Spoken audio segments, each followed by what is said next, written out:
sucker is heavy. Hope you got some coffee.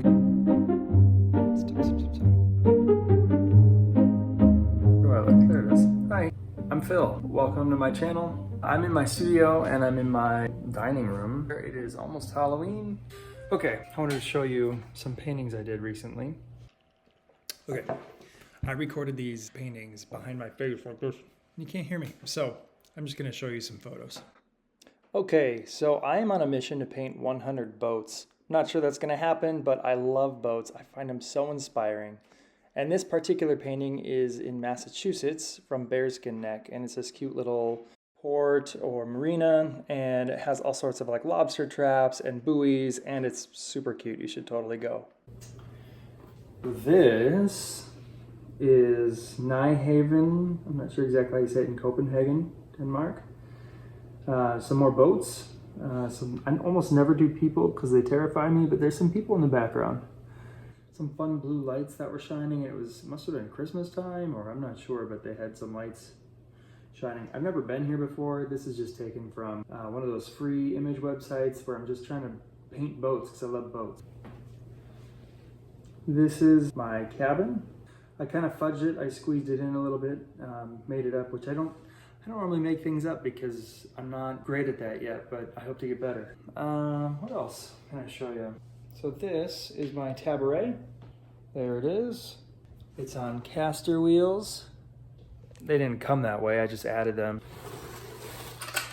It's my painting drawer. So these are my paints. There's like some like barium cadmium paint, red paint in there that's like really great but so poisonous.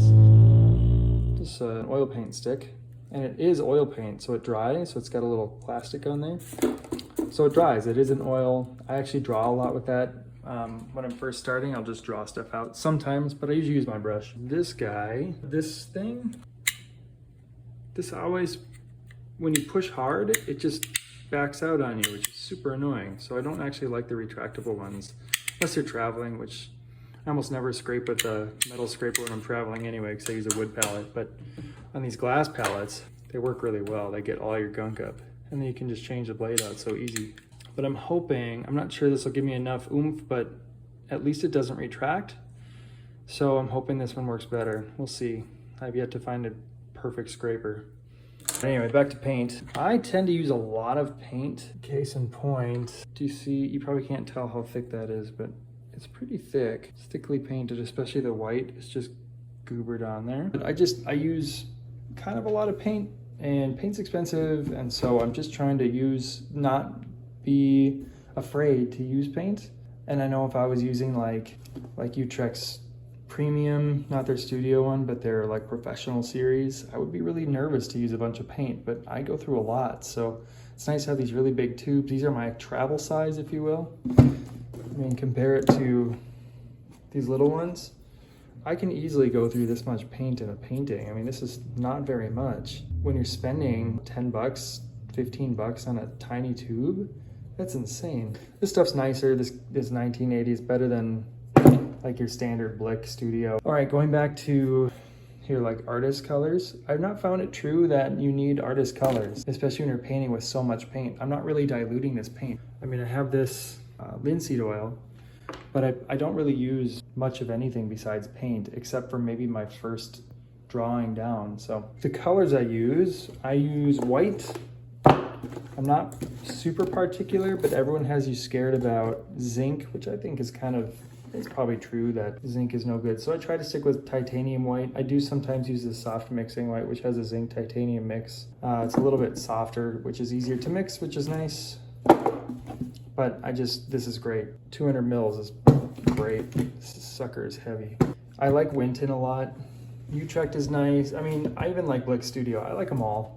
There's been one color, yeah, it was Utrecht, and it was not cadmium, it was their primary yellow, and it was awful. It was awful. But this one is so much better, and it costs the same anyway. Oh, I've even used Master's Touch, which is Hobby Lobby. Actually, this lemon yellow is pretty decent. All right, I am all over the place.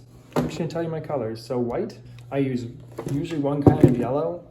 Usually it's some sort of cad yellow light, but sometimes I go to this lemon yellow. Other colors that I use consistently, ultramarine, French ultramarine or ultramarine blue.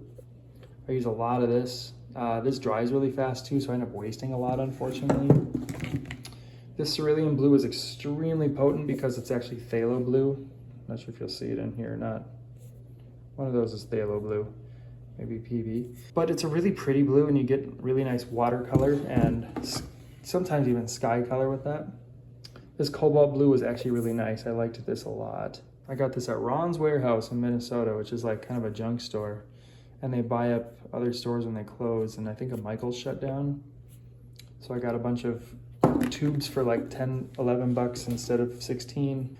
This Prussian blue is not my favorite. I don't use that. I usually use ultramarine, the cerulean, the cobalt hue. And yes, I use hues. I don't care. I think it's fine. Use a lot of paint. Sometimes I use Viridian for like water scenes. Not very often. This has been great. Cadmium red hue. It is almost gone. I need one of those crimpy things to get it all out. So I use like a cad red light color, a cad yellow light or a lemon yellow, and then French ultramarine and white. That's it. I don't buy fancy colors. You'll see some of these other ones I've tried. This is raw sienna, which is basically the color of yellow ochre.